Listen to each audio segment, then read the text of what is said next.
Welcome. In our last video, we spoke about creating rapport, which is the very safe and supportive feeling between two people when they're speaking and relating to each other.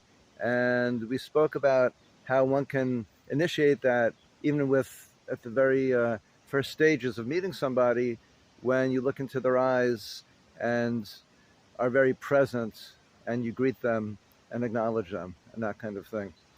Today I'd like to speak briefly about continuing this idea of rapport, of the representational systems that a person uses, and how we can connect to a person more deeply by mirroring the way a person speaks and thinks and even breathes.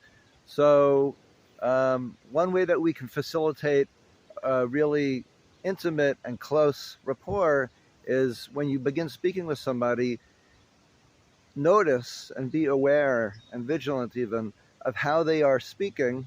There is something called the representational systems, and those are visual, auditory, and kinesthetic. And you can tell by the way a person speaks which one they use most.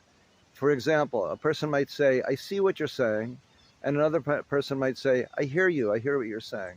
So the person who says, "I see what you are saying," they are a visual person. They're using a visual representational system, as opposed to the second example, "I hear you, I hear what you're saying." That's an auditory representational system.